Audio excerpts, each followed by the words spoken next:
UP का Baahubali don Mukhtar Ansari आखिरकार Banda jail पहुंच चुका है। बड़ी खबर आपको बता दें, तमाम अटकलों और कयासों के बीच यूपी पुलिस की टीम मुख्तार को पंजाब के रोपड़ जेल से लेकर बांदा जेल पहुंच चुकी है। सुबह 4:30 बजे मुख्तार की एम्बुलेंस बांदा जेल के अंदर दाखिल हुई। उस वक्त की तस्वीरें भी टीवी स्क्रीन पर आप देख रहे हैं। जिस वक्त वो काफिला अंदर दाखिल हुआ, 8 गाड़ियां थी जिनमें से 4 जेल के भीतर दाखिल हुई और उस एम्बुलेंस को आप देख रहे हैं सबसे आगे जाते हुए, जिसमें लेटे लेटे पहुंचा मुख्तार अंसारी और खुद पैदल चलकर अंदर गया। और ये 8 तस्वीरें अब आपके सामने, ये रोपड़ से लेकर के बांदा तक का सफर मुख्तार अंसारी का कैसा रहा, इन 8 तस्वीरों के जरिए आप समझिए। पंजाब के रोपड़ जेल से निकल करके हाईवे को क्रॉस करते हुए लगातार अलग अलग शहरों से गुजरते हुए ये काफिला पहुंचा। ये तस्वीरें, और इस वक्त आप तस्वीरें देख रहे हैं बांदा जेल के बाहर की तस्वीर है। सुबह के 6, 6:30 से ज्यादा का वक्त होने को आया है और अब अंदर मुख्तार अंसारी दाखिल होने वाले हैं। संजय त्रिपाठी के पास आपको लेकर चलते हैं, जो लगातार सुबह से ही ग्राउंड जीरो पर मौजूद हैं। संजय, अभी इस वक्त वहां किस तरह की हलचल नजर आ रही है, तस्वीरों के जरिए बताइए।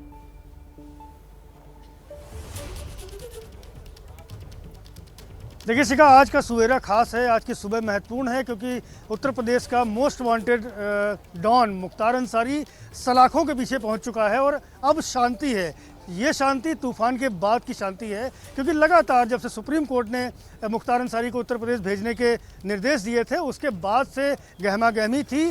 पुलिस इंतजाम किए जा रहे थे, सुरक्षा व्यवस्था की जा रही थी और आज आप देख सकती हैं मेरे ठीक पीछे की तस्वीरें कि आराम से पुलिसकर्मी रिलैक्स हैं, बहुत शांत बैठे हुए हैं। और कल जब हम यहाँ पर आए थे तब हमने देखा था कि किस तरीके से लगातार जो चौकियाँ थी, इनमें जो जवान थे वो अपने राइफल लेकर के मुस्तैद थे। किसी को भी इजाज़त नहीं मिल रही, वैसे भी कोरोना काल है तो किसी बंदी से मिलने की इजाज़त किसी को नहीं मिल रही, लेकिन सुरक्षा बहुत बढ़ा दी गई थी। नया बड़ा गेट लगाया गया था, 3 लेयर सिक्योरिटी दी गई थी। पहला सुरक्षा का चक्र ये मुख्य द्वार था जिससे मुख्तार अंसारी के काफिले की गाड़ियों को भीतर जाना था, और जहां दूसरा गेट देख रही हैं वहां पर रोक करके गाड़ियों को और पैदल ही जो मुख्तार के साथ आए हुए लोग थे और मुख्तार अंसारी, उनको जेल के मुख्य द्वार जहां मंडल कारागार बांदा लिखा हुआ है वहां से अंदर प्रवेश दिया जाना था। और आज सुबह ये पूरी प्रक्रिया हो चुकी है। और ये बताना चाहूँगा कि मुख्तार अंसारी इस वक्त अपनी बैरक नंबर 15 में शिफ्ट भी हो चुका है। मेडिकल जांच हुई थी, मेडिकल जांच में जो हमारे सूत्र में बता रहे हैं कि पता चला है कि मुख्तार अंसारी का ब्लड प्रेशर थोड़ा डाउन था, साथ ही साथ डिप्रेशन में नजर आ रहा था। डॉक्टरों ने इसकी रिपोर्ट बाकायदे जेल प्रशासन को दी है और रिकमेंडेशन की है उसको क्या दवाइयाँ दी जाएँ। तो ये इस वक्त की जो 2 बड़ी खबर आप दे रहे हैं संजय त्रिपाठी, एक बार अपने दर्शकों को फिर से बता देते हैं कि आपका कहना है बैरक नंबर 15 के अंदर जा चुका है, यानी जो तय था कि बैरक नंबर 15 जहां वो पहले भी रह चुका है वहीं पर मुख्तार अंसारी को अंदर अब भेज दिया गया है। दूसरी बड़ी अपडेट आप दे रहे हैं उनके स्वास्थ्य को लेकर, क्योंकि उनके तमाम चेकअप हुए थे। तो बड़ी खबर इस वक्त की आपको दे रहे हैं, यूपी शिफ्ट हो चुका है और बैरक नंबर 15 के अंदर उसे भेज दिया गया है। दूसरी बड़ी खबर है कि बीपी उसका लो था और साथ ही साथ डिप्रेशन में दिखाई दे रहा था मुख्तार अंसारी। पहले ही उसके स्वास्थ्य को लेकर तमाम तरह के कयास लगाए जा रहे थे, इसीलिए कोई दिक्कत ना आन पाए इसके लिए लगातार उसका हेल्थ चेकअप किया जा रहा था। संजय त्रिपाठी इस वक्त का बड़ा अपडेट दे रहे हैं, बैरक नंबर 15 में जा चुका है मुख्तार अंसारी। दूसरी बड़ी खबर, उसका हेल्थ चेकअप हुआ है जिसमें बीपी लो की शिकायत हुई है, बीपी लो बताया जा रहा है डॉक्टरों द्वारा, और साथ ही साथ थोड़ा डिप्रेशन में भी दिखाई दे रहा है बाहुबली मुख्तार अंसारी। तो अब आपको बता देते हैं 2 डिफरेंस, जो 2 बड़े बदलाव देखे जाएंगे। पहले क्या सुविधाएं मिलती रही मुख्तार अंसारी को और अब जब वो यूपी आ गया है तो क्या कुछ बदलने वाला है। बैरक नंबर 15 में सीसीटीवी कैमरे लगाए गए हैं, 24 घंटे निगरानी में रहेगा मुख्तार अंसारी। पहले क्या सुविधाएं मिलती थी, पहले बैरक 15 में सीसीटीवी कैमरे नहीं थे, बैरक के अंदर बिना निगरानी के रहता था मुख्तार अंसारी। तो पहले क्या होता था और अब क्या बदलेगा, ये हम आपको समझा रहे हैं ग्राफिक्स के जरिए। अब बांदा जेल में मुख्तार का अलग से खाना नहीं बनेगा, पहले जेल में मुख्तार का अलग खाना बनता था। हालांकि कहा जा रहा है सेहत के मुताबिक उसका डाइट चार्ट तैयार किया जाएगा। अब मुख्तार की पसंदीदा बिरयानी कबाब उसे नहीं मिलने वाला है। पहले अक्सर खाने में बिरयानी और कबाब मंगाता था और मांगता था मुख्तार अंसारी, लाइन में लगकर खाना लेना होगा मुख्तार अंसारी को। अब जब वो दोबारा बांदा पहुंचा है, पहले बैरक पे ही मुख्तार को खाना पहुंचता था, तो जो सुविधाएं मिलती थी उनमें से बहुत कुछ अब नहीं मिलने वाला है। ये सब बदलने वाला है। वीडियो कॉन्फ्रेंसिंग से पेशी होगी, पहले पेशी के लिए उसे कोर्ट जाना होता था। तो पहले से अब में क्या बदलाव है ये हम आपको समझा रहे हैं। सुरक्षा में एक भारी बदलाव देखा जाएगा। तो ये बदलाव जो मुख्तार अंसारी के पास इस बार नजर आने वाला है, पहले से ये वो तमाम चीजें हैं जो अलग होने वाली है। इस बार बांदा जेल में जेल का ही पानी पीना पड़ेगा और जेल की ही रोटी खानी पड़ेगी। तमाम रिपोर्टर्स हमारे साथ लाइव जुड़े हुए हैं, आपको अंकित गुप्ता के पास लेकर चलते हैं। अंकित, बैरक नंबर 15 को लेकर के जो कंफ्यूजन था वो दूर हो गया, अब वो पहले की तरह बैरक नंबर 15 में रहने वाला है। अब क्या कुछ बदलाव होने वाला है आपकी नजर से, और वहां जो जानकारी मिल रही है उसके हिसाब से क्या है?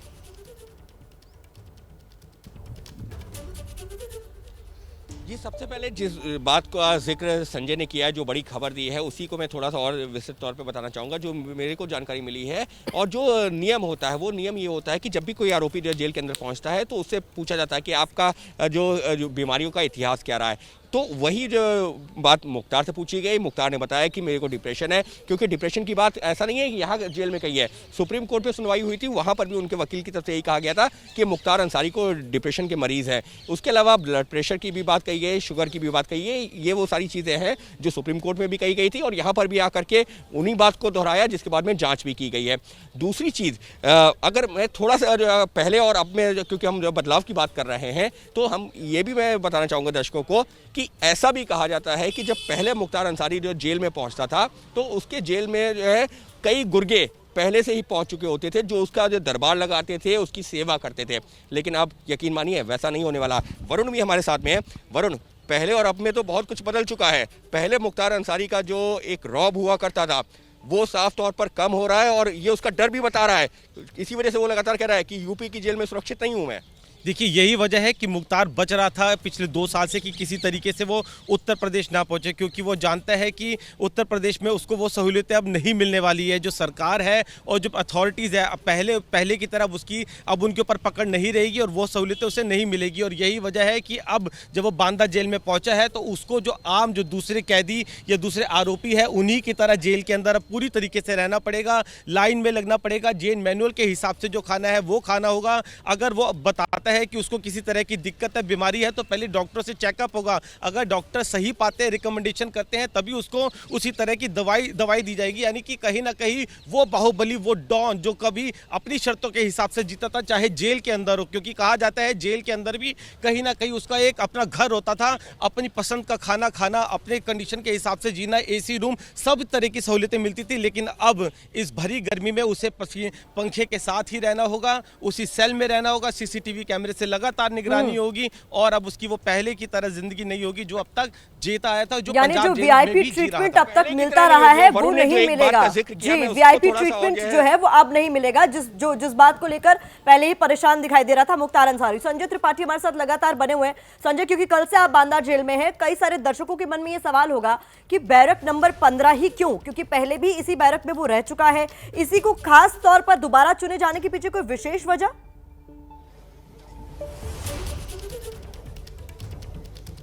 देखिए, ऐसी कोई खास वजह तो नहीं बताई जेल के जो अधिकारी हैं और जेल के जो हमारे सूत्र हैं उन्होंने, लेकिन पहले चूंकि बांदा जेल में रहा है मुख्तार अंसारी और इसी बैरक में रहा है, तो ऐसे में एक सामान्य सी बात है उसको ये बैरक अलॉट किया जाना। एक चीज़ और बताना चाहूँगा कि जो जेल है बांदा की, ये ओवर क्राउडेड है। यहाँ 800 कैदियों की क्षमता है और लगभग 1200 कैदी के आसपास यहाँ रखे गए हैं। ऐसे में बहुत स्पेशल कोई इंतज़ाम कर पाना यहाँ मुमकिन नहीं हो रहा था। तो ऐसे में जो बैरक नंबर 15 थी वही उसको अलॉट कर दी गई। और ये भी बताना चाहूँगा कि मुख्तार अंसारी पहले जब बांदा जेल आया था, योगी सरकार तब भी थी, लेकिन उसको ये डर था कहीं ना कहीं कि मेरे साथ कोई अनहोनी हो सकती है, और इसी के नाते उसने पंजाब में एक छोटा सा एक्सटॉर्शन का मुकदमा अपने खिलाफ प्लानिंग के साथ लिखवाया और उसमें जाकर के पंजाब शिफ्ट हो गया, क्योंकि उसको डर था कि कहीं ना कहीं उसके साथ किसी तरह की घटना हो सकती थी। इसके पहले की सरकारों में जब मुख्तार अंसारी जेल जाता था तो जेल नहीं होती थी, कैद नहीं होती थी, ऐशगाह होती थी। मुख्तार अंसारी वहीं बैठ करके अपने पूरे गोरख धंधे, अपना पूरा माफिया तंत्र चलाता था।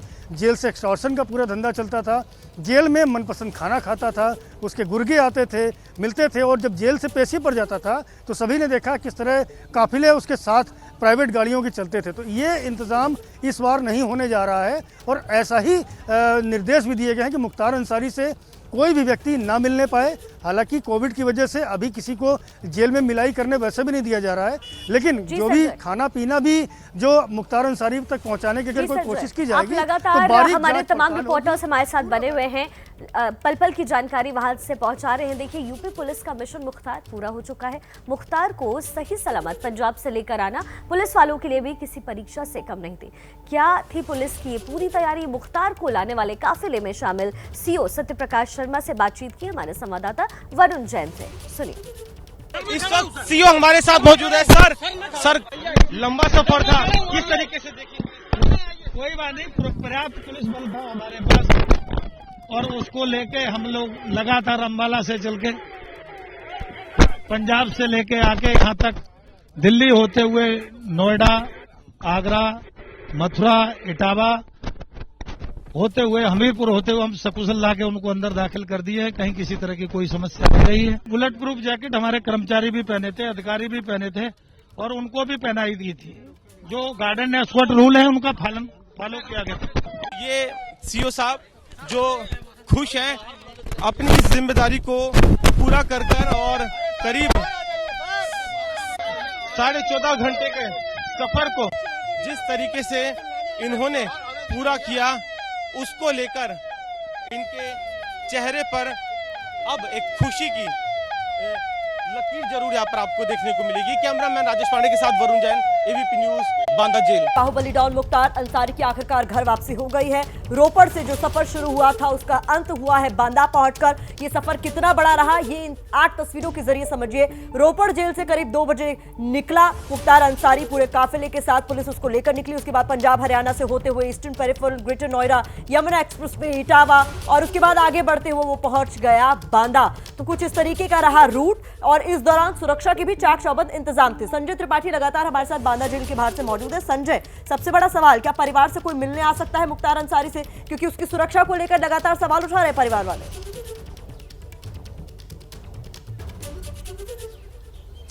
देखिए, पहली बात तो प्रतिमा मैं ये कहना चाहूँगा कि मिलाई का काम इस वक्त जेल में बंद है। कोविड की गाइडलाइंस जारी हैं और यहाँ मिलाई पूरी तरह उत्तर प्रदेश की किसी भी जेल में अनुमति नहीं मिल रही है। तो ऐसे में परिवार के मिलाई के लिए आने का कोई सीन नहीं बनता है। और दूसरी बात, जैसा कि कहा जाता है कि मुख्तार अंसारी जहाँ जिस जेल में रहता है उसी ज़िले में उसके आसपास कहीं ना कहीं उसके परिवार के लोग और उसके गुर्गे भी रहते हैं। लेकिन इस बार चूंकि इतनी सख्ती है, और मैं आपको ये भी बताना चाहूँगा पिछले 2 सालों में जिस तरह माफिया तंत्र मुख्तार अंसारी का तबाह किया गया है, पुलिस ने मुख्तार अंसारी की कमर तोड़ कर रख दी है, उसके गुर्गों को जेल भेजा है, एनकाउंटर हुए हैं, संपत्तियां जब्त की गई, संपत्तियां ढाई गई और ये कवायद अभी भी चल रही है। तो ऐसे में इसके जो गुर्गे हैं वो बहुत डरे हुए हैं। परिवार के लोगों के खिलाफ भी मुकदमे दर्ज हुए हैं। डालीबाग में जो इनका मकान गिराया गया था उसमें इनके बेटों के खिलाफ एफआईआर दर्ज हुई थी और वो लगातार हजरतगंज थाने में पूछताछ के लिए उनको जाना पड़ता है। तो ऐसी स्थिति में कहीं ना कहीं परिवार में भी इस बात का भय है कि अगर वो जाते हैं, मिलते हैं, आसपास रहते हैं तो कहीं उनके ऊपर भी राडार पुलिस का ना घूम जाए। तो ये डर है, भय है। और पिछले 2 साल में जिस तरह की कार्रवाइयाँ की गई है उसके बाद हमारे तमाम रिपोर्टर्स ग्राउंड जीरो पर मौजूद है। मुख्तार अंसारी का काफिला बांदा पहुंच चुका है। बैरक नंबर 15 के अंदर मुख्तार अंसारी बंद और बड़ी कार्रवाई की अब उम्मीद। हमारे साथ लगातार हमारे तमाम रिपोर्टर्स भी जुड़ रहे हैं। आपको सीधा लेकर चलते हैं अंकित गुप्ता के पास, जिनके साथ वरुण जैन है। अंकित, मुख्तार की पत्नी पहले अंदेशा जता रही थी फेक एनकाउंटर का, लेकिन अब तो वो बांदा पहुंच चुका है। ऐसे में क्या कोई और अर्जी वो दाखिल कर सकती है?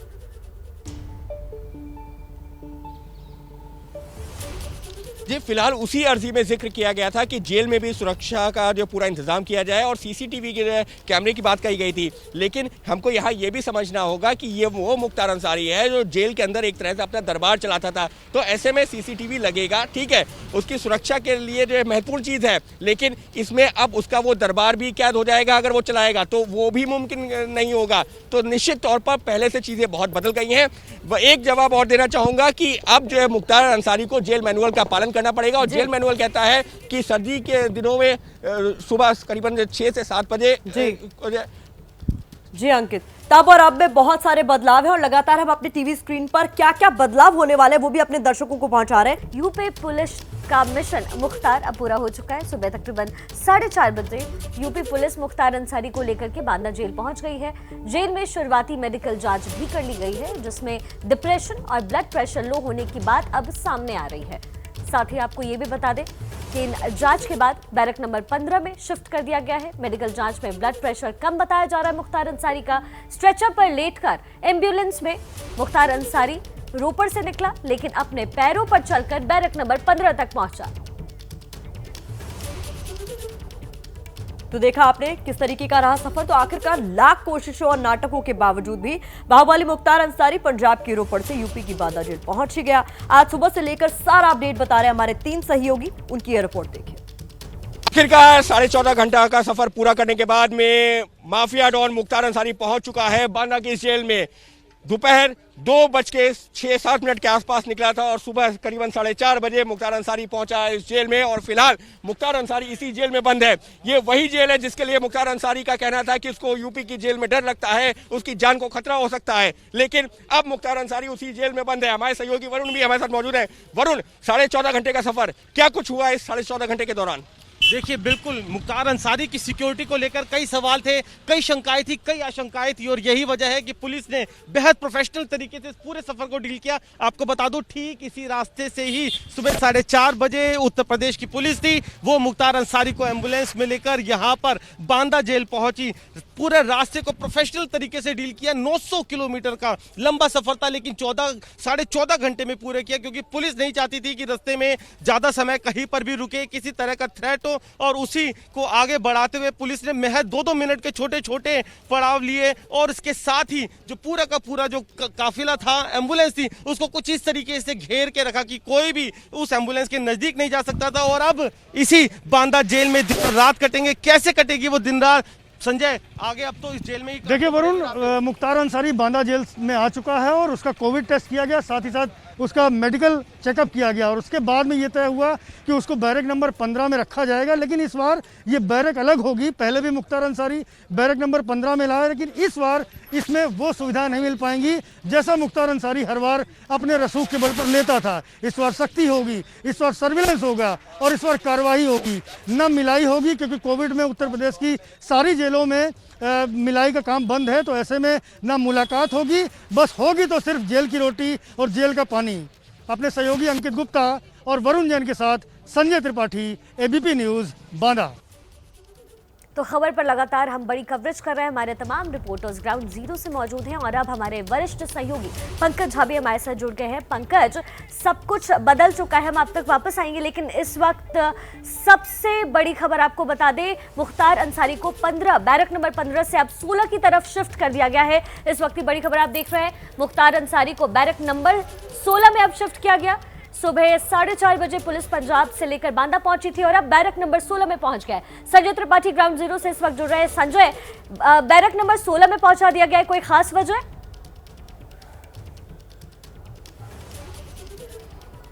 जेल के अधिकारी हों या शासन के अधिकारी हों, इस विषय पर अभी बहुत बात करने से बच रहे हैं, लेकिन ये बात कंफर्म है कि उसको 15 से 16 में शिफ्ट किया गया है।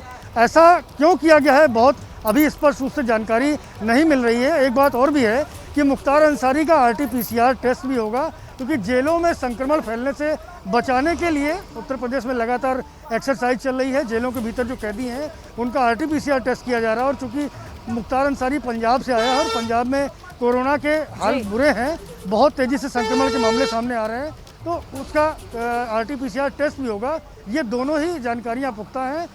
जेल का बैरक क्यों शिफ्ट किया गया, इस बारे में फिलहाल अभी कोई स्पष्ट जानकारी नहीं मिल रही, लेकिन ये कार्रवाई अभी तक कर भी दी गई है जेल के अंदर, ये हमारे सूत्र में बताते तो हैं। बड़ी जानकारी संजय त्रिपाठी देते हुए कि पहले से तय था कि बैरक नंबर 15 में उसे रखा जाएगा, सुबह वहां रखा भी गया, लेकिन अब बैरक नंबर 16 में उसे शिफ्ट कर दिया गया। मैं एक बार फिर से रुक करना चाहूंगी अपने सहयोगी पंकज झा का, जो लगातार इस पूरे मसले पर नजर बनाए हुए हैं। पंकज, अब जिस तरीके से रोपड़ टू बांदा इसको लेकर जाया गया, सुरक्षित तो पहुंच गया, लेकिन बड़ा सवाल जो मेरे मन में है, मुझे लगता है बहुत सारे दर्शकों के मन में भी होगा, कि क्या बिकरू कांड में जो विकास दुबे प्रकरण हुआ, जिस तरीके से उसका इनकाउंटर हुआ, भागते हुए ये कहा गया यूपी पुलिस की तरफ, क्या वो दाग धुलने की कोशिश इसे माना जाए कि 15 घंटे का सफर तय किया गया, एयर एम्बुलेंस से क्या उसे बांदा नहीं पहुंचाया जा सकता था मुख्तार अंसारी को?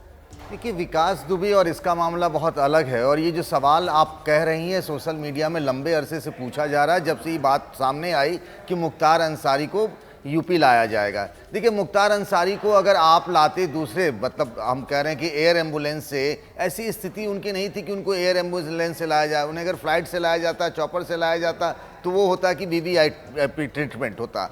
दूसरी बात, अगर आपने देखा होगा, पहले ये कहा जा रहा था कि यूपी पुलिस के एडीजी रैंक के अफसर या आईजी रैंक के अफसर उनको लाने जाएंगे, पर ऐसा नहीं हुआ क्योंकि सामान्य प्रक्रिया बताई और दिखाने की कोशिश यूपी सरकार और यूपी पुलिस की तरफ से की जा रही है। 14.5 घंटे में मुख्तार अंसारी को एम्बुलेंस में लेकर के ले आया जा गया यहाँ पर। और सबसे बड़ी चिंता की बात जो थी और जो कहा जा रहा था कि मुख्तार की अपनी करीबी भी है और मुख्तार के उतने ही दुश्मन भी है, तो क्या इस लंबे रूट पर उन पर कोई हमला हो सकता है? क्योंकि जेल के अंदर भी मुख्तार पर हमले हो चुके हैं, जैसा उनकी पत्नी ने कल सुप्रीम कोर्ट में याचिका डाल के कहा भी था। ऐसी कोई चिंता की बात नहीं हो, सकुशल मुख्तार अंसारी बांदा जेल पहुंच गया है। अब आगे नज़र रखनी होगी कि कोर्ट में किस तरीके की कार्रवाई होती है, क्योंकि हम सब जानते हैं मुख्तार अंसारी 1988 से अपराध की दुनिया में है और आज तक किसी भी मामले में उसे कोई सजा नहीं हुई है।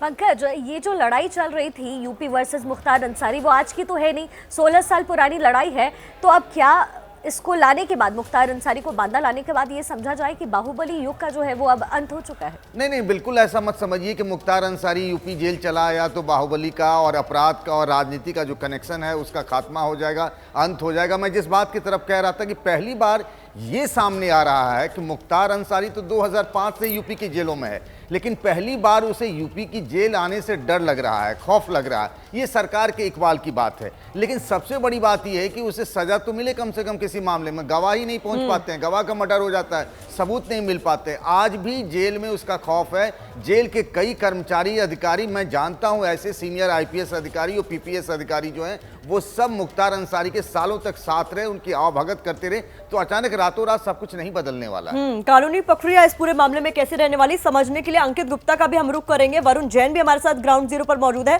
और बांदा जेल से इस वक्त संजय त्रिपाठी भी हमारे साथ मौजूद है। एक एक कर आपके पास आएंगे। रोपड़ से बांदा पहुंचते ही अब मुख्तार के गुनाहों का हिसाब भी शुरू हो गया है, जिसमें हत्या, अपहरण और वसूली जैसे संगीन मामले भी हैं। आइए देखते हैं मुख्तार कैसे अपराध की दुनिया का इतना बड़ा नाम बना।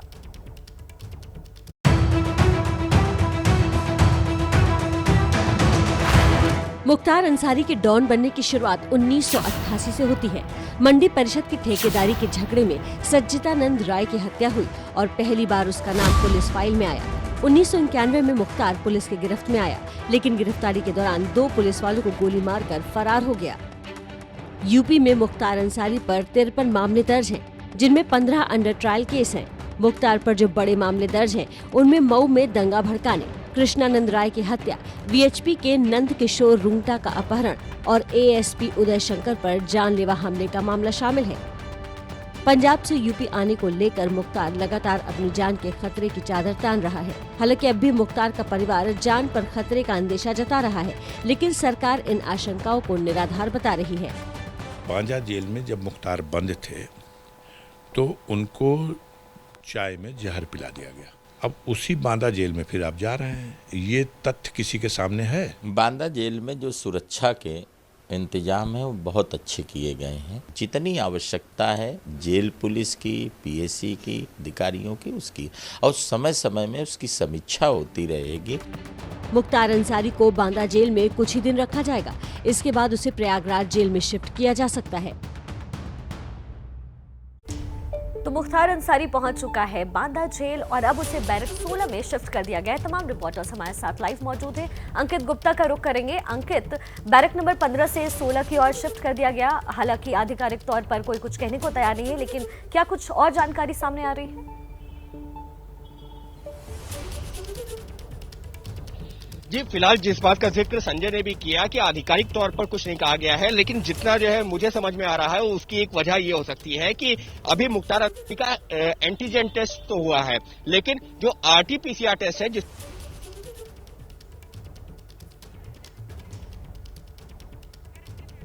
अंकित, आपकी आवाज ठीक से हम तक पहुंच नहीं पा रही, आपको वरुण के पास लेकर के चलते हैं। वरुण, अभी और प्रक्रिया किस तरीके से वहां तेज होने वाली है, क्योंकि जो कानूनी प्रक्रिया होती है वो लंबी होती है। जेल के अंदर तो पहुंच गया है, बैरक में शिफ्ट भी हो गया है, अब क्या कुछ आगे होने वाला है?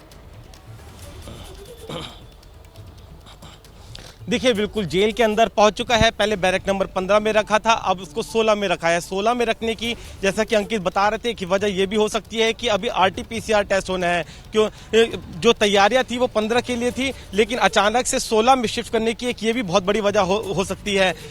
जेल के अंदर पहुंचते ही सबसे पहले मेडिकल हुआ। मेडिकल के अंदर जिस तरह की शिकायतें मुख्तार अंसारी ने कही, जिस तरह का प्रीवियस उसका मेडिकल रिकॉर्ड था, उस हिसाब से जो दवाइयाँ है वो भी प्रिस्क्राइब की गई है। तो कहीं ना कहीं अभी जो बाकी जो टेस्ट है और जो दूसरे नॉर्मल प्रोसीजर है उसको पूरा किया जाएगा। और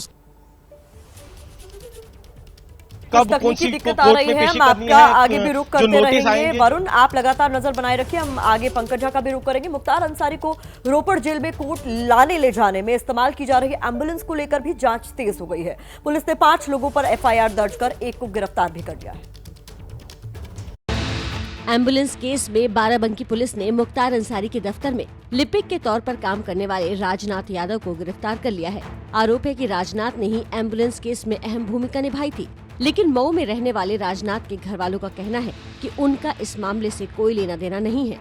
करीबी थे या क्या थे हमें तो नहीं मालूम, लेकिन वो वहाँ पर काम करते थे 15-20 साल से। हम लोग को बस ये मालूम था कि वहाँ पर वो काम करते हैं। अब इस मामले में तो वही लोग जाने ना भाई। अब हम लोग क्या घर से बताएंगे कौन दस्तखत किया, किसको फंसा रहे हैं, नहीं जानते, हमको क्या जानकारी है। जिस एम्बुलेंस को लेकर ये विवाद खड़ा हुआ है वो बाराबंकी में रजिस्टर्ड है। इसका नंबर UP 41807171 है। इसी एम्बुलेंस के जरिए रोपड़ जेल में बंद मुख्तार अदालत आया जाया करता था। जब पता किया गया कि मुख्तार को एम्बुलेंस कहां से मिली, तो रोपड़ जेल ने हाथ झाड़ लिए कि उनका इससे लेना देना नहीं है। तहकीकात में पता चला कि एम्बुलेंस बाराबंकी में डॉक्टर अलका राय के नाम से रजिस्टर्ड है। पूछताछ में अलका राय ने भी इस मामले से पल्ला झाड़ लिया। अभी तक की जांच के मुताबिक एम्बुलेंस का रजिस्ट्रेशन फर्जी तरीके से कराया गया है। डॉक्टर अलका राय एवं उनके सहयोगी शेषनाथ राय, मुख्तार अंसारी, मुजाहिद, राजनाथ यादव व अन्य का नाम इस आपराधिक षड्यंत्र में कूट रचित दस्तावेज तैयार करने में प्रकाश में आया है। उसका पंजीकरण कराकर गलत इस्तेमाल किए जाने के आपराधिक कृत्य एवं अवैध पंजीयन के बावजूद अपने कब्जे में रखकर एम्बुलेंस का संचालन किया। इस मामले में बाराबंकी पुलिस ने जिन 5 लोगों पर FIR दर्ज की है, उन पर और संगीन धाराएं लगा दी गई हैं। पुलिस इस मामले में बाकी आरोपियों की तलाश कर रही है। तो बाहुबली डॉन मुख्तार अंसारी की आखिरकार घर वापसी हो गई। 15 घंटे का ये सफर जो 890 किलोमीटर लंबा था, पूरा हो गया। हमारे तमाम सहयोगी लगातार हमारे साथ बने हुए हैं। वो सहयोगी जिन्होंने शुरुआत से उसको फॉलो किया बांदा तक, वो भी लगातार हमारे साथ बने हुए हैं, और पंकज झा भी हमारे साथ लगातार बने हुए हैं। पंकज, सबसे बड़ा सवाल यहाँ पर यह है कि सिर्फ सुरक्षा के इंतजाम वहां तक जरूरी नहीं थे कि आप पूरे रूट को आपने तैयार किया, गोपनीय रखा, फिर भारी सुरक्षा के बीच बुलेट प्रूफ जैकेट खुद अंसारी को पहनाकर, खुद पहनकर आप जेल के अंदर तक तो दाखिल हो गए। लेकिन परिवार वाले कह रहे हैं कि पहले भी उन्हें चाय में जहर मिलाकर दिया गया, अभी भी जान को खतरा है। तो चैलेंज अभी भी बहुत बड़ा है पंकज। ये जो परिवार वाले कह रहे हैं ना कि चाय में जहर, ये बांदा जेल की ही बात है, इसके कोई पुख्ता सबूत नहीं है। ये मुख्तार अंसारी के परिवार के लोगों का आरोप है। और ये बात सही है कि मुख्तार अंसारी की जान को खतरा है, जैसा सुप्रीम कोर्ट में उनके वकील कहते रहे और पंजाब सरकार भी कहती रही। उनकी तबीयत भी ठीक नहीं है, आपने देखा, पहले भी आती रही इस बात की डिप्रेशन को लेकर के। लेकिन कल जिस तरीके से सकुशल उनको लाया गया पंजाब से UP, वो वाकई काबिल तारीफ है। और आपने कहा कि ना गोपनीय नहीं रखा, सारी मीडिया के लोग उनके साथ थे। लेकिन अब सबसे बड़ी चुनौती जिसकी हम बार बार जिक्र करना चाह रहे हैं वो ये है कि ये कानून का राज जो कहा जाता है, अगर UP में अगर ऐसा है, तो जैसे उनके खिलाफ इतने सारे 50 से अधिक मामले हैं, तो आखिर किसी मामले में उन्हें सजा क्यों नहीं हुई, गवाह क्यों पलट जा रहे हैं, वो सबसे बड़ी चुनौती होगी। उनका जो गैंग है, उनके उस पर कार्रवाई, उनके लोगों पर कार्रवाई, पुलिस के अंदर बैठे लोगों पर कार्रवाई, ये अभी बहुत बड़ी चुनौतियां बाकी हैं। अभी हमारे रिपोर्टर्स लाइव हैं ग्राउंड जीरो पर मौजूद हैं। आपको लेकर चलते हैं अंकित गुप्ता के पास, जिनके साथ वरुण जैन भी हैं। अंकित, इस वक्त अब प्रक्रिया में क्या कुछ तेजी आई है? जी, फिलहाल अभी मुख्तार अंसारी का RT-PCR टेस्ट होना है, और वो सबसे बड़ी चुनौती है जेल प्रशासन के लिए, क्योंकि जब तक उसकी रिपोर्ट नहीं आती तब तक उसको जो सामान्य बैरक में नहीं रखा जा सकता। इसी वजह से अभी जो शुरुआती जानकारी है कि बैरक नंबर 16 में रखने की एक वो वजह हो सकती है, लेकिन आधिकारिक जानकारी नहीं है, लिहाजा हमको इंतजार करना होगा।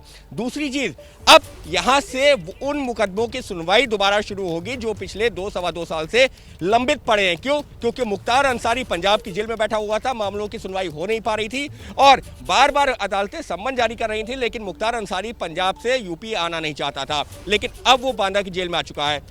वरुण, अब ये तो कहा जा सकता है कि पहले से तस्वीर बदल चुकी है। अब मुकदमों की सुनवाई भी होगी और संभवतः जिस तरीके से मुख्तार अंसारी का डर सामने आया है, जो गवाहों में या सबूतों के साथ छेड़छाड़ होती थी, वो भी अब उतनी नहीं हो सकेगी। बिल्कुल नहीं हो पाएगी। और अंकित, सबसे अहम बात ये भी बता दूं कि मुख्तार ने जेल अथॉरिटी से बात कही है कि वो बहुत ज़्यादा थका हुआ है और वो आराम करना चाहता है। कहीं हालांकि एक लंबा सफ़र जरूर वो पूरा कर यहाँ पर पहुंचा है, लेकिन उसके चेहरे पर एक घबराहट और पैनिक नजर आ रहा है। जिस तरीके से उसने जेल में पहुंचते ही पहले अपनी बीमारियों की बात कही, हालांकि प्रीवियस पूरा मेडिकल रिकॉर्ड प्रशासन के पास था, लेकिन जिस तरीके से उसकी बैरक नंबर 15 से बैरक नंबर 16 में तो शिफ्ट कर दिया गया, जिसे तन्हाई बैरक भी किया जाता है, लेकिन कोई वजह नहीं पता चल रही है। हो सकता है कि उसका RT-PCR एंटीजन टेस्ट होना, उसकी रिपोर्ट आने के बाद ही आगे का फैसला लिया जाए। पूरी खबर पर हम लगातार बने हुए। बाहुबली डॉन मुख्तार अंसारी आखिरकार रोपड़ से शुरू होकर जो सफर शुरू हुआ था, बांदा में जाके खत्म हुआ। अब जेल में बैरक नंबर 16 में उसे रखा गया है, जहां से उसकी ये सफर की शुरुआत हुई, जहां पर वो रोपड़ जेल से चला। बड़े काफिले के साथ पुलिस वाले उसको लेकर निकले, जिन रास्तों से होता हुआ गुजरा और जहां पहुंचा, चप्पे चप्पे पर हमारे रिपोर्टर्स मौजूद थे, उनकी नजर से आपने देखा पूरा अपडेट। ये बांदा जेल की सुबह की तस्वीरें आप देख रहे हैं, जहां पर सुरक्षा अभी भी कड़ी है, भारी सुरक्षा बल वहां मौजूद है। और ये रात की तस्वीरें हम आपको दिखा रहे हैं। कल दोपहर 2 बजे रोपड़ जेल से वो निकला, जब कागजी कार्रवाई पूरी हुई। सुबह 11 बजे कागजी कार्रवाई शुरू हो गई थी। उसके बाद शंभू बॉर्डर से होते हुए ईस्टर्न पेरिफेरल का रास्ता अपनाया गया, ग्रेटर नोएडा पहुंचे, उसके बाद नोएडा पहुंचे, उसके बाद हम आपको अलग अलग वो रूट दिखा रहे हैं। इटावा पहुंचे, उसके बाद कानपुर पहुंचे और फिर आखिरकार ये सफर बांदा में जाके पूरा हुआ, जहां पर सुबह 4:30 बजे काफिला पहुंचा गाड़ियों का और 4 ही गाड़ियां अंदर गई और जिनमें एक एम्बुलेंस मौजूद थी। एम्बुलेंस में मौजूद था मुख्तार अंसारी, जो लेटे लेटे पहुंचा वहां, लेकिन वहां व्हीलचेयर से अंदर नहीं गया, खुद पैदल चलकर अंदर गया। इस वक्त हमारे साथ ग्राउंड जीरो से तमाम रिपोर्टर्स हमारे जुड़ रहे हैं। अंकित गुप्ता का रुख करते हैं, जो इस वक्त बांदा जेल के बाहर है। अंकित, बैरक नंबर 16 में शिफ्ट कर दिया गया अंसारी को, अब वहां से क्या कुछ ताज़ा जानकारी आ रही है और हेल्थ को लेकर के भी कुछ गड़बड़ी की खबर आ रही थी?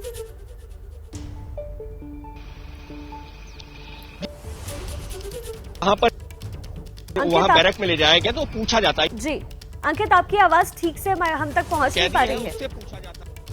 अंकित, आप एक बार ऑडियो चेक कीजिए, आपकी आवाज ठीक तरीके से हम तक पहुंच नहीं पा रही है।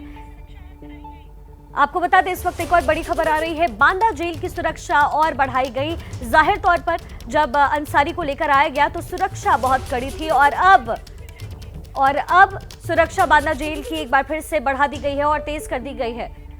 आपको बता दें, हमारे साथ इस वक्त उत्तर प्रदेश के संसदीय कार्य राज्य मंत्री आनंद स्वरूप शुक्ला भी जुड़ गए। सर, बहुत बहुत स्वागत है आपका एबीपी न्यूज पर। अंसारी लंबे वक्त के इंतजार के बाद अब पहुंच चुका है। धन्यवाद।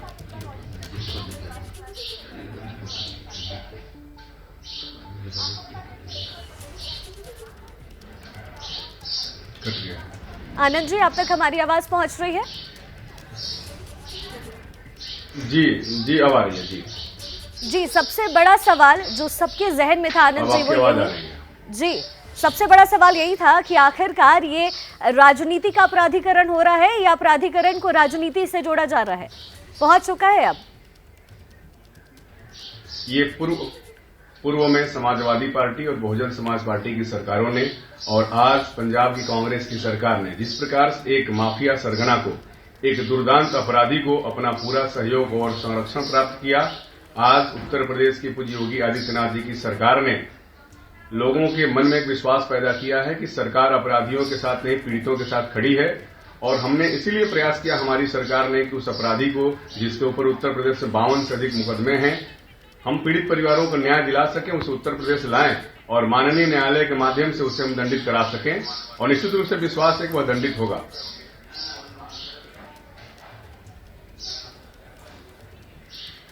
पंकज झा हमारे साथ मौजूद है। पंकज, आप कुछ सवाल पूछना चाहेंगे आनंद स्वरूप जी से?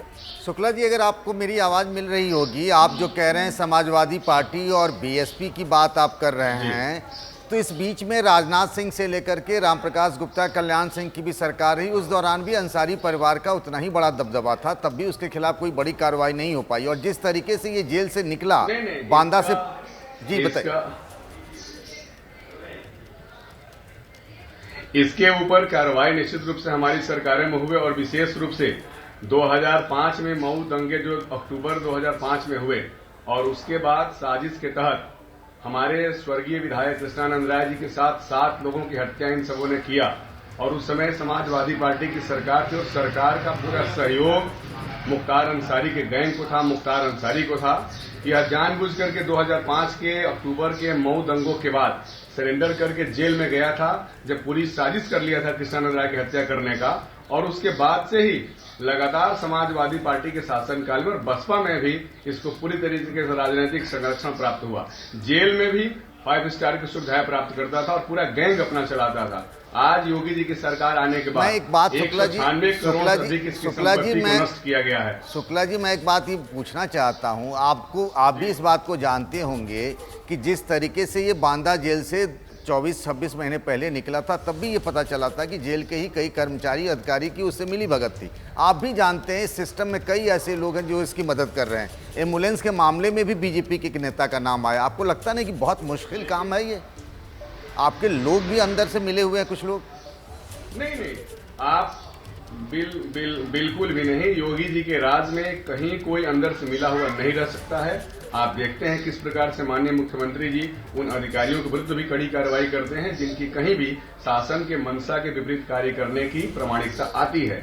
और जिस प्रकार से पूरे उत्तर प्रदेश में इसके आर्थिक साम्राज्य को ढाया गया है, 72 से अधिक लोगों जो इससे जुड़े हुए हैं उनको गिरफ्तारी की गई है, 96 से अधिक लोगों के शस्त्र लाइसेंस निरस्त किए गए हैं। एक पूरी कार्रवाई माफियाओं के विरुद्ध, वो अतीक अहमद हो, मुख्तार अंसारी हो, इसके सरीखे जितने भी लोग उत्तर प्रदेश में हैं, सभी के विरुद्ध योगी जी की सरकार कड़ी कार्रवाई कर रही है। और हम सभी को पूरा विश्वास है, जो 2019 में वह चला गया था पंजाब जेल में, पंजाब सरकार ने और मुख्तार अंसारी ने मिलकर के साजिश रची थी और वह वहां पर पेशी पर गया। और उसके बाद से हमारी सरकार ने, हमारी यूपी पुलिस ने 26 बार प्रयास किए, लेकिन पंजाब की सरकार होकर के कांग्रेस पार्टी और पंजाब की सरकार ने लगातार शुक्ला जी ये बात तो हो गई, वो मुख्तार अंसारी अब आ भी गया। नहीं शुक्ला जी, अब आपकी पहली प्राथमिकता तो सरकार की ये होनी चाहिए ना कि जो गवाह पहुंचे, सबूत जो थे, जो गवाह पहले पलट जाते थे वो नहीं होगा, उस पर क्या कोई काम हो पाएगा? जो एक स्पेशल एमपी एमएलए कोर्ट निश्चित रूप से हम सभी को पूरा विश्वास है। जिस प्रकार से पहले यह जेलों में 5 स्टार की सुविधा प्राप्त करता था, अपना पूरा गैंग चलाता था, अब यह कतई नहीं होगा।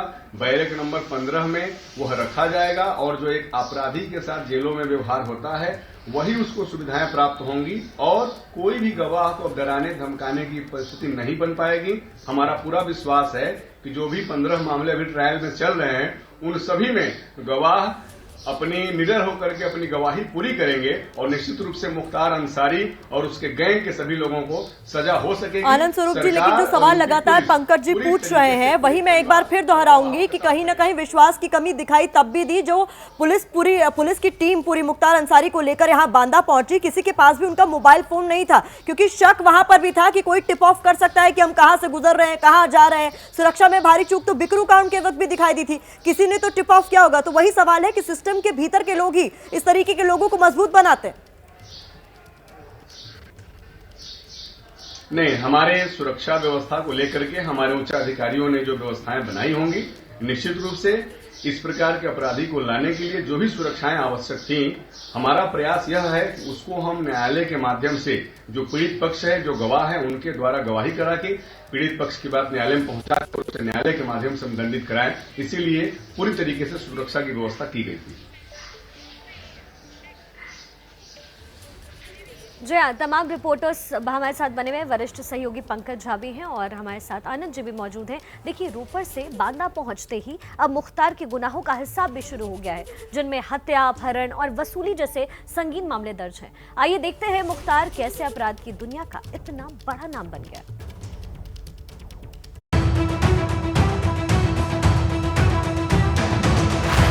मुख्तार अंसारी के डॉन बनने की शुरुआत 1988 से होती है। मंडी परिषद की ठेकेदारी के झगड़े में सज्जितानंद राय की हत्या हुई और पहली बार उसका नाम पुलिस फाइल में आया। 1991 में मुख्तार पुलिस की गिरफ्त में आया, लेकिन गिरफ्तारी के दौरान 2 पुलिस वालों को गोली मारकर फरार हो गया। यूपी में मुख्तार अंसारी पर 53 मामले दर्ज हैं, जिनमें 15 अंडर ट्रायल केस हैं।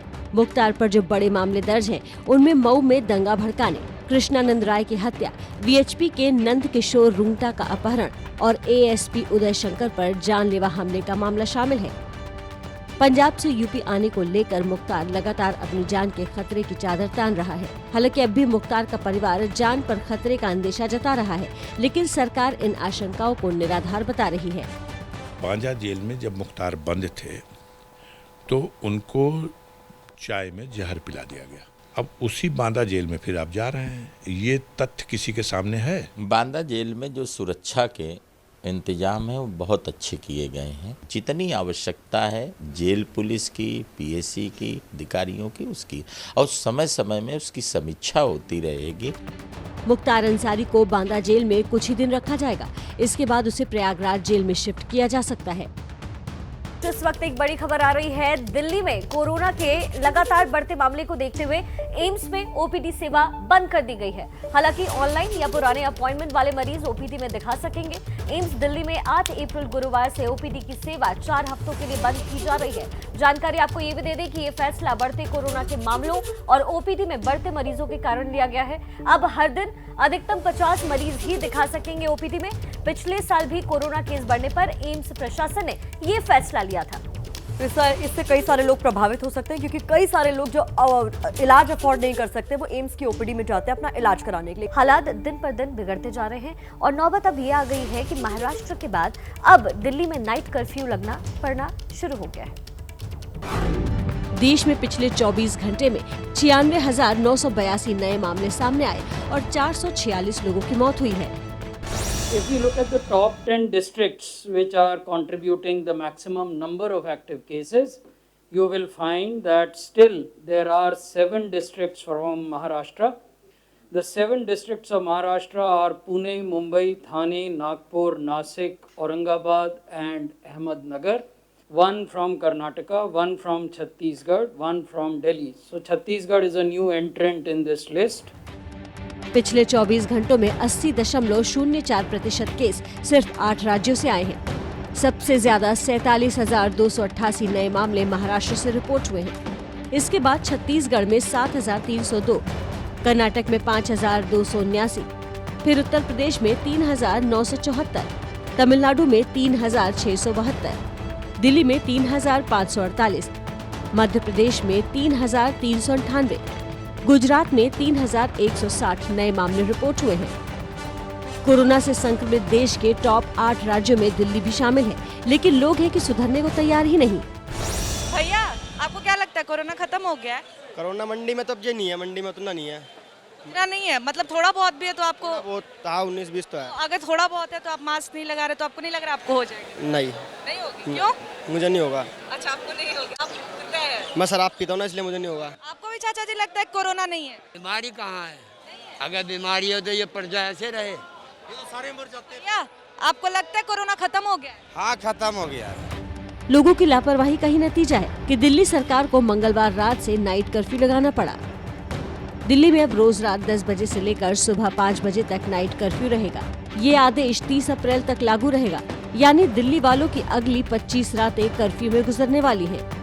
केवल नाइट कर्फ्यू के पे सरकार निर्भर नहीं है, सभी तरह के, जैसे अभी हम कह रहे हैं कि भाई जो वैक्सीन है उसको बढ़ाया जाए, और हम आपके सामने आपके माध्यम से केंद्र सरकार से अपील भी करना चाहते हैं। ये दुर्भाग्यपूर्ण है कि हमारे देश के अंदर वैक्सीन ईजाद की गई, हमारे देश के लोग मर रहे हैं, हमारे देशों के लिए क्राइटेरिया फिक्स की जा रही है और हमारे देश की वैक्सीन जो है विदेशों में भेजी जा रही है।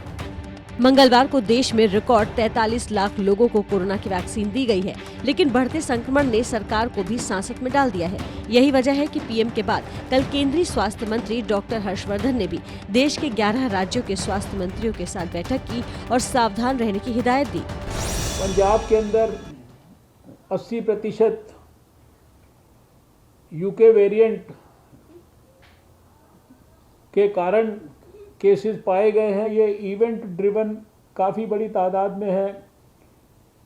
बड़ी बड़ी शादियां, लोकल बॉडी के इलेक्शंस, किसानों का आंदोलन इत्यादि, संभवतः ये भी कारण उसमें प्रमुख रोल प्ले कर रहे हैं। संक्रमण का कारण सिर्फ किसान आंदोलन और शादियां ही नहीं, शक और शंका भी है, जिसकी गवाह है मुंबई के लोकमान्य तिलक स्टेशन से आई ये तस्वीरें।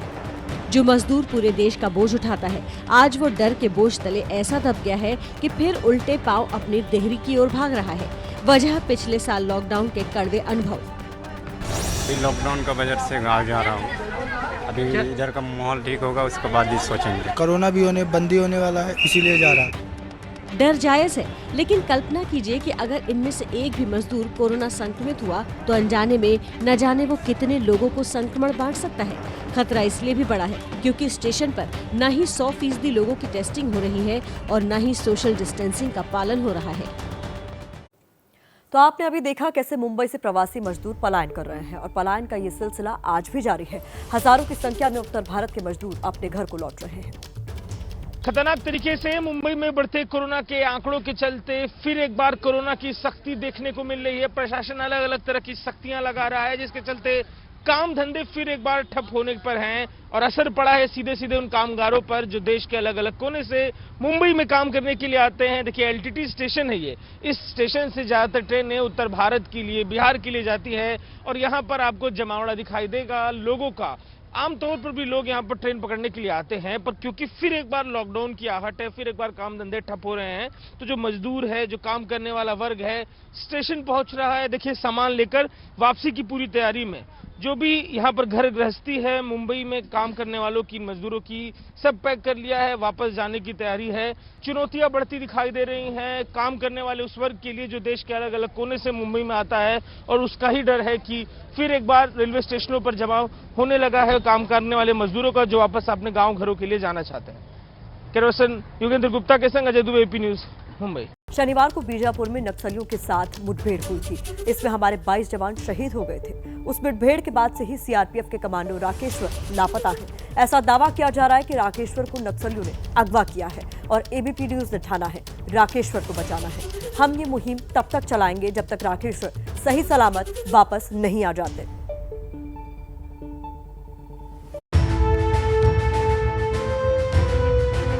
मोदी जी से मेरी प्रार्थना की मेरे पापा जल्दी घर वापस आ जाए। पीएम मोदी से ये भावुक अपील उस नौनिहाल की है। आशंका है जिसके पापा को नक्सलियों ने बंदी बना लिया है। जम्मू के रहने वाले कमांडो राकेश्वर सीआरपीएफ की उस टुकड़ी का हिस्सा थे जिसके साथ शनिवार को बीजापुर में नक्सलियों की मुठभेड़ हुई थी और इस एक्शन के बाद से ही राकेश्वर लापता है। स्थानीय मीडिया के मुताबिक नक्सलियों ने राकेश्वर को 5 दिनों से अपने कब्जे में रखा है और वो अभी सुरक्षित है। लेकिन जैसे जैसे वक्त बीत रहा है, परिवार का कलेजा किसी अनहोनी की आशंका से बैठा जा रहा है। इसलिए वो सरकार से गुहार लगा रहा है कि किसी भी तरह से राकेश्वर की सकुशल और जल्दी वापसी कराई जाए और खास तौर पर वो बेटी जिसे ठीक से ये तो पता नहीं कि क्या कुछ हुआ है, लेकिन इतना जरूर पता है कि उसके पिता बड़ी मुसीबत में है और इस मुसीबत से उसके पिता को पीएम मोदी ही बचा सकते हैं। मोदी जी से यही मेरी प्रार्थना है कि मेरे पापा जल्दी घर वापस आ जाए। बेटी ये गुहार इसलिए लगा रही है क्योंकि उसे भरोसा है कि सरकार विंग कमांडर अभिमन्यु को पाकिस्तान से छुड़वा कर लाई थी, तो नक्सलियों के चंगुल से भी सरकार उसके पिता को बचा लेगी। मंगलवार को पीड़ित परिवार से मिलने सीआरपीएफ के स्थानीय अधिकारी पहुंचे। भरोसा दिया कि राकेश्वर को ढूंढ लिया जाएगा। मैं यही अपील करना चाहती हूँ मोदी जी से और अमित शाह जी से और डिपार्टमेंट के DIG IG साहब से कि जल्द से जल्द कोई इमरजेंसी मीटिंग्स लो और कोई हल निकालो और उनको वापस ले आओ जल्दी से जल्दी। बस मेरे को यही उम्मीद रखनी है वापस आने की, और कोई उम्मीद नहीं है। मोदी जी से और गृह मंत्री जी से सबसे यही उम्मीद करते हैं कि हमारा भाई सही सलामत घर वापस आ जाए। राकेश्वर के पिता ने सीआरपीएफ में रहते हुए देश के लिए शहादत दी थी और परिवार के मन में वही मंजर बार बार कौंध रहा है। मैं यही अपील करना चाहती हूँ मोदी जी से और अमित शाह जी से और डिपार्टमेंट के DIG IG साहब से कि जल्द से जल्द कोई इमरजेंसी मीटिंग्स लो और कोई हल निकालो और उनको वापस ले आओ जल्दी से जल्दी। ये नौबत दोबारा ना आए, इसलिए सीआरपीएफ लगातार इलाके में कॉम्बिंग कर रही है। एक लड़का जो राकेश्वर सिंह मनहस है वो अभी मिसिंग है और ऐसा कुछ जगहों पर ऐसी खबरें चल रही हैं कि वो शायद नक्सल्स के कब्जे में है, लेकिन हम लोगों को अभी तक इसका कोई कंफर्मेशन नहीं मिला है। इंटरसेप्ट्स वगैरह में उड़ती खबरें हैं कि कोई उनसे बात कर रहा है कि हाँ उसको रखो, हम उससे बात करेंगे। अब ये कंफर्म उसी के बारे में बात कर रहे हैं, किसी और के बारे में बात कर रहे हैं। हम लोग उसके लिए ऑपरेशन भी प्लान कर रहे हैं और कुछ और कोशिश कर रहे हैं जिससे ये वेरीफाई हो सके कि वो वही बात कर रहे हैं या कुछ और बातें कर रहे हैं। शनिवार की मुठभेड़ में 22 जवान शहीद हुए थे, जिनमें से एक थे अयोध्या के रहने वाले राजकुमार यादव। जब उनका पार्थिव शरीर घर पहुंचा तो वहां चीख पुकार मच गई।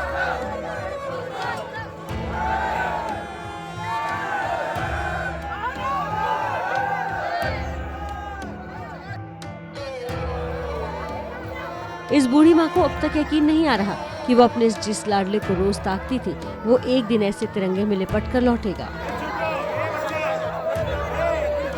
ऐसा ही मंजर वाराणसी में भी था, जहां इस बूढ़े पिता को आंसुओं से डबडबाती आंखों के साथ अपने ही बेटे को मुखाग्नि देनी पड़ी। नक्सलवाद आतंकवाद की तरह ही देश की सुरक्षा के लिए बड़ा खतरा बन गया है और आए दिन नक्सली हमले में हमारे जवानों को शहादत देनी पड़ती है।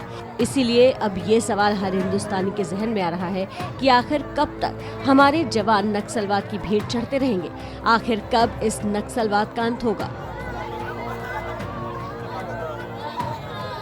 इस समय एक बड़ी खबर आ रही है। बड़ी खबर श्रीनगर से आ रही है। श्रीनगर के बाहरी हिस्से जकूरा इलाके में कुछ आतंकियों के छिपे होने की खबर मिल रही है। सुरक्षा बलों ने पूरे इलाके को फिलहाल घेर लिया है। काजन करके सर्च ऑपरेशन चलाया जा रहा है। अभी आतंकियों की संख्या कितनी है, इसको लेकर कोई भी पुष्टि नहीं हुई है। जकूरा इलाका, जहां सुरक्षा बलों ने इलाके को घेरा है, सर्च ऑपरेशन शुरू कर दिया गया है। कुछ आतंकियों के छिपे होने की खबर लगातार जकूरा इलाके से आ रही है। नमस्ते भारत में अब खबर बाहुबली मुख्तार अंसारी की। मुख्तार अंसारी पंजाब की रोपड़ से यूपी की बांदा जेल पहुंच गया है। कल रात से अब तक क्या कुछ हुआ, लेटेस्ट अपडेट जानिए हमारे 3 सहयोगियों की नजर से। आखिरकार 14.5 घंटा का सफर पूरा करने के बाद में माफिया डॉन मुख्तार अंसारी पहुंच चुका है बांदा की इस जेल में। दोपहर 2:06-7 के आसपास निकला था और सुबह करीबन 4:30 बजे मुख्तार अंसारी पहुंचा इस जेल में और फिलहाल मुख्तार अंसारी इसी जेल में बंद है। ये वही जेल है जिसके लिए मुख्तार अंसारी का कहना था कि उसको यूपी की जेल में डर लगता है, उसकी जान को खतरा हो सकता है, लेकिन अब मुख्तार अंसारी उसी जेल में बंद है। हमारे सहयोगी वरुण भी हमारे साथ मौजूद है। वरुण, 14.5 घंटे का सफर, क्या कुछ हुआ इस 14.5 घंटे के दौरान? देखिए, बिल्कुल मुख्तार अंसारी की सिक्योरिटी को लेकर कई सवाल थे, कई शंकाएं थी, कई आशंकाएं थी और यही वजह है कि पुलिस ने बेहद प्रोफेशनल तरीके से पूरे सफर को डील किया। आपको बता दूं, ठीक इसी रास्ते से ही सुबह 4:30 बजे उत्तर प्रदेश की पुलिस थी, वो मुख्तार अंसारी को एम्बुलेंस में लेकर यहाँ पर बांदा जेल पहुंची। पूरे रास्ते को प्रोफेशनल तरीके से डील किया। 900 किलोमीटर का लंबा सफर था, लेकिन 14.5 घंटे में पूरे किया, क्योंकि पुलिस नहीं चाहती थी कि रास्ते में ज्यादा समय कहीं पर भी रुके, किसी तरह का थ्रेट हो, और उसी को आगे बढ़ाते हुए पुलिस ने महज 2-2 मिनट के छोटे छोटे पड़ाव लिए और इसके साथ ही जो पूरा का पूरा जो काफिला था, एम्बुलेंस थी, उसको कुछ इस तरीके से घेर के रखा कि कोई भी उस एम्बुलेंस के नजदीक नहीं जा सकता था। और अब इसी बांदा जेल में दिन रात कटेंगे। कैसे कटेगी वो दिन रात, संजय आगे अब तो इस जेल में ही। देखिए वरुण, मुख्तार अंसारी बांदा जेल में आ चुका है और उसका कोविड टेस्ट किया गया, साथ ही साथ उसका मेडिकल चेकअप किया गया और उसके बाद में ये तय हुआ कि उसको बैरक नंबर 15 में रखा जाएगा। लेकिन इस बार ये बैरक अलग होगी। पहले भी मुख्तार अंसारी बैरक नंबर 15 में लाया, लेकिन इस बार इसमें वो सुविधा नहीं मिल पाएंगी जैसा मुख्तार अंसारी हर बार अपने रसूख के बल पर लेता था। इस बार सख्ती होगी, इस बार सर्विलेंस होगा और इस बार कार्रवाई होगी, न मिलाई होगी, क्योंकि कोविड में उत्तर प्रदेश की सारी जेलों में मिलाई का काम बंद है। तो ऐसे में ना मुलाकात होगी, बस होगी तो सिर्फ जेल की रोटी और जेल का पानी। अपने सहयोगी अंकित गुप्ता और वरुण जैन के साथ संजय त्रिपाठी, एबीपी न्यूज, बांदा। तो आपको बता दें, मिशन मुख्तार का जो यूपी पुलिस का पूरा तरीका था, जिस तरीके से उसको लाया गया, ये किस तरीके से हुआ, कब कब क्या क्या हुआ, अब हम आपके सामने रख रहे हैं। सुबह 4:30 बजे मुख्तार अंसारी बांदा जेल पहुंचा। सुबह 4:45 पर मुख्तार का शुरुआती हेल्थ चेकअप किया गया। उसके बाद सुबह 5 बजे मुख्तार बैरक में शिफ्ट हुआ। पहले उसे बैरक नंबर 15 में शिफ्ट किया गया। 5:30 बजे मुख्तार नहाकर बैरक नंबर 16 में पहुंचा। आपको बता दें, सुबह 10 बजे मुख्तार का कोरोना टेस्ट किया जाएगा, जिसमें RT-PCR उसका टेस्ट होगा और उसके बाद ही आगे की प्रक्रिया तय होगी। न पाबंदी हो न कोई हद हो तो बस खुद बनाई सरहद हो। ये मुहिम है परतों में छिपे हर सच की तलाश की, सियासत पर रखी पैनी नजर और आंख की, खबरों की दुनिया में एक जिम्मेदार आवाज की, जुर्म और जुल्म के खिलाफ हर बेबस के लिए इंसाफ की। जब कोई हद नहीं इंसानियत के लिए जज्बात की, जब कोई हद नहीं खुशियों और ख्वाब की, तब कोई हद क्यों हो नए नजरिए और बदलाव की। तो तोड़ के हदों के ताले, नए सपनों को पाले, बांधे सबको एक धागे, आपको रखे आगे। ABP news.